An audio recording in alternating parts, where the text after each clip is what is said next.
Seminário no ar, um estudo bíblico sobre o tema Sal da Terra e Luz do Mundo. Aula número 15. Título: Como o mundo moderno quer apagar a chama. Nós queremos enfatizar este assunto na aula de hoje. O aspecto de que nós temos uma tendência de nos esfriarmos na fé. Nós temos uma tendência de o sal caminhar para se tornar insípido. E também a chama que Deus acende em nós tem uma tendência humana de se apagar. Nós queremos que você venha compreender como, na prática, esta chama pode vir a se apagar, prejudicando o testemunho que você dá como cristão. Eu quero aqui me lembrar de um aspecto. Tradicionalmente, nós vamos à igreja para sermos exortados. Não é má coisa não, a admoestação. Mas a admoestação que nós recebemos é mais ou menos assim: meus irmãos, vamos orar mais.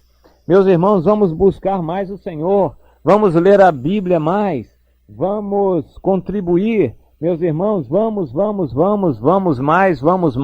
mais. É sempre assim. Quem concorda, quem aquece com aquele apelo, acha que está fazendo um grande favor à igreja e ao pregador, a quem quer que seja, em se esforçar um pouquinho mais para ser um cristão mais ativo. Não, as coisas não são assim, não. Se você não quer se santificar, o único prejudicado vai ser você. A igreja vai sentir também, mas Deus tem outros meios de fazer as coisas. E se chegar ao ponto de não ter ninguém para continuar a obra de Deus, ele continua com as pedras. Isto, para ele, não é difícil, não, é facílimo. Os anjos, as pedras fazerem a obra de Deus, isto é fácil demais para ele. Entretanto, ele nos concedeu o privilégio de, à semelhança de seu Filho Jesus, sermos porta-vozes daquilo que ele quer transmitir ao mundo, da vontade de Deus em relação a toda a humanidade. Isto é um privilégio que nos cabe. E se você quer se santificar, melhor para você, não para Deus, é melhor para você. Compreendeu? Nós falamos então, na aula anterior, em que existe uma tendência do sal vir a se tornar insípido, perder o seu sabor, da chama se apagar, de a temperatura cair, de se tornar morno espiritualmente. Esta é a tendência humana. Para isto, nós temos um memorial que é muito importante e significativo para nós. Antigamente, é relatado na Bíblia que os israelitas tinham memoriais vários. Muitas coisas eram feitas em nome de Deus como memória, para lembrança. O próprio dia de sábado é uma instituição memorial. O dia do sábado foi instituído para que o homem se lembrasse de Deus continuamente na sua vida, para que descansasse do seu trabalho, perdendo a ganância naquele dia de ganhar bens materiais, e se lembrasse de Deus para cultuá-lo, reverenciá-lo e agradecer a Ele. Veja que o sábado foi instituído por causa de uma fraqueza do homem. Jesus disse: o sábado foi instituído por causa do homem. E da mesma forma, os ritos da religião, todos aqueles sacrifícios, a maneira como eles deveriam ser oferecidos. Porque se Deus não especificasse a maneira como os sacrifícios deveriam ser oferecidos, a lei do menor esforço iria simplificando tudo, até que as pessoas provavelmente já trariam os animais preparadinhos. Na hora só seriam uma tostada de um calorzinho do fogo do altar e já sairia levando o animal. Em 5 minutos cumpriria toda a formalidade. Mas Deus estabeleceu uma formalidade muito grande e extensa, justamente para valorizar e exigir dos ofertantes que valorizassem aquilo que estavam fazendo. Caso contrário, a oferta não seria aceita, e era a mesma coisa que nada. Então, memoriais havia com fartura. O altar, o Santo dos Santos, o véu que cobria o Santo dos Santos e o separava do santo lugar, a arca do testemunho, os querubins, o ouro que era utilizado e os demais materiais nobres, tudo apontava para uma figura espiritual eterna. Esta sim é que era importante, não o ritual daquele tempo. O ritual era altamente tipológico, era destinado a lembrar as pessoas de muitas coisas. E nós hoje também temos a mesma natureza humana daqueles israelitas do passado, então precisamos de um memorial. Nós lemos lá em 1 Coríntios 11, 24, o seguinte: o apóstolo Paulo dando a orientação quanto à celebração da ceia do Senhor. Ele diz: porque eu vos entreguei o que também recebi do Senhor. Na noite em que foi traído, etc, etc, etc, tomou o cálice e o pão, distribuiu e disse: fazei isto em memória de mim. Nós encontramos na Bíblia que este é o único memorial do Novo Testamento, da era da graça ou do Espírito Santo. O único memorial que nós encontramos é este, a instituição da ceia. A única coisa de que é dita que nós deveríamos fazer continuamente e assim nos lembrando do Senhor e do seu sacrifício é a ceia. E para nós é uma bênção muito grande celebrar a ceia. Deveríamos fazê-lo mais frequentemente, num ambiente mais puro, mais santo, talvez em jejum, enfim, para valorizarmos aquele ato. Não uma ceia que é celebrada em 5, 10 minutos na igreja, mas que fosse um dia inteiro, um ambiente inteiro de celebração da ceia como memorial do sacrifício de Jesus, o Filho de Deus, na cruz por nós.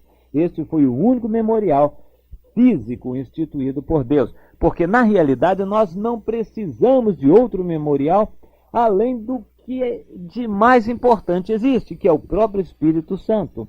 João 14,16.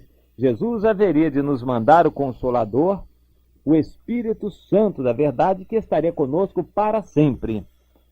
Ele nos lembraria de andar em comunhão com Deus. A única garantia de nós mantermos acesa a chama da vida, da comunhão com Deus, da vida eterna, vida espiritual, é que o Espírito Santo esteja ativo em nós. E como o Espírito Santo estará ativo em nós? É muito simples. Tempo. A resposta é tempo. Esta palavra é chave. Gaste, invista tempo na obra de Deus. Não há nenhum substituto para o tempo que você gasta, no bom sentido, com Deus. Em resumo, isto é tudo. Tempo com Deus. Nós deveríamos dar o dízimo do nosso tempo para Deus. Fazendo as contas, o dia tendo 24 horas, o dízimo seria de 2 horas e 24 minutos. Pode fazer as contas. Aproximadamente 2 horas e meia nós deveríamos dedicar a Deus objetivamente, explicitamente. Deus mesmo. Eu acho que há muita gente que gasta mais do que 2 horas e meia de televisão. Eu creio que há muita gente que gasta mais do que 2 horas e meia de conversa, comendo ou preparando comida ou em torno de comida.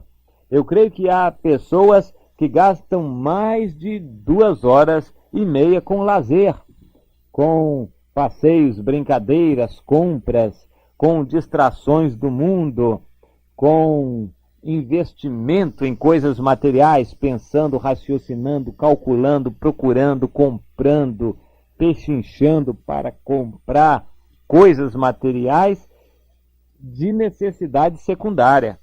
Estão gastando mesmo, aqui é gastar mesmo, jogar fora o tempo precioso e estão deixando de dar o dízimo do seu tempo para Deus.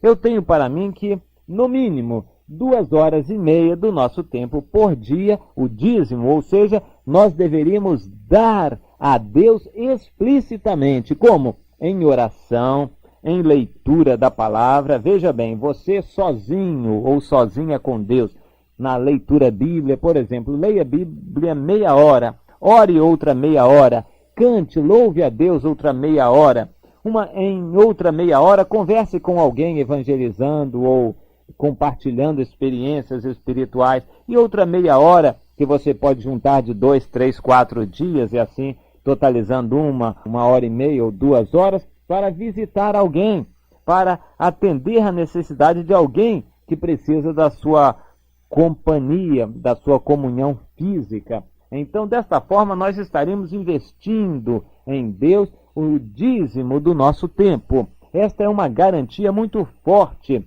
para você não apagar a chama da vida espiritual. Há muitas outras atividades que você pode cultivar. Reuniões grupais, eu não digo aquelas reuniões de culto que você assiste 50, 500, 2.000 reuniões e não adianta nada. Você não cresce um palmo na sua vida espiritual. Eu estou falando de reuniões que dão resultado, reuniões objetivas, reuniões para evangelizar. Você vai evangelizar quem precisa. Reunião para orar, vá orar com quem gosta de orar, e é oração mesmo, não é embromação, não, é oração mesmo. Ou então, reunião de estudo bíblico, então vai abrir a Bíblia e estudar mesmo. Não é ficar com bate-papo a respeito de um ou outro versículo, cada um dando opinião do que acha. Não é dando a sua opinião, é pesquisando mesmo o que está escrito na Bíblia a respeito daquele assunto. Então, desta forma, reuniões podem ser produtivas. Não procure tapar o sol com a peneira, achando que você está fazendo grande coisa em assistir às reuniões, entre aspas, da igreja, das quais você assiste 500 ou 5.000, passa a sua vida inteira assistindo reuniões e não cresce 2 centímetros espiritualmente. Cultos de louvor, procure quem realmente dê a Deus um culto de louvor, num ambiente onde Deus é respeitado, reverenciado, onde não há conversa mole, anúncios e propaganda e justificativas de púlpito ou de quem quer que seja que esteja à frente. Um ambiente onde Deus esteja presente, onde você dê a Deus um culto de louvor, de adoração, de reverência, um culto muito espiritual. Isto sim é um culto a Deus. Atividades ministeriais, você deve ter algum ministério, em outras palavras, algum compromisso na igreja, seja de visitação, seja de oração, intercessão, seja de jejum, seja de louvor, de treino, ensaio de louvor, seja de atuação neste ou naquele setor. Enfim, você deve ter algum ministério, algum compromisso de trabalho para Deus, o qual você desempenha com toda a dedicação. Isto ajuda a manter acesa a sua chama espiritual. E também, ocasionalmente, retiros, acampamentos espirituais, festas para Deus, isto que nós temos em mente como sendo de grande valor, você passar 2 dias, um fim de semana, 3 dias, 4 dias, juntando feriados como o carnaval, na presença de Deus para buscar a face de Deus. Não é para ir à praia, não, junto com crentes, é para buscar ao Senhor, para consagrar-se a Deus, estar na presença de Deus. Isto tem grande efeito na nossa vida espiritual e é como uma grande renovação, nos renova por inteiros. Então nós precisamos de atividades como essas para levantar a chama do Espírito e mantê-la acesa e brilhando a nossa luz, a nossa candeia, para que o mundo veja e se alegre com a nossa luz. Mas cuidado, meu irmão. Lá em 2 Samuel 11, por exemplo, você vê Davi no seu comodismo e resultado, o pecado, o adultério, depois o assassinato e coisa desse tipo. Porque ele esteve no comodismo, na preguiça. Os empecilhos o atrapalharam, o impediram de fazer o que devia fazer. Cuidado, você também. Se Davi caiu, muito mais você pode cair também. Cuidado com os empecilhos, que isto não seja tropeço que impeça você de dedicar o seu tempo, o dízimo do dia, pelo menos, a Deus em atividades que vão fazer a chama da sua vida, do seu testemunho, ser mantida e bem alto. Aleluia.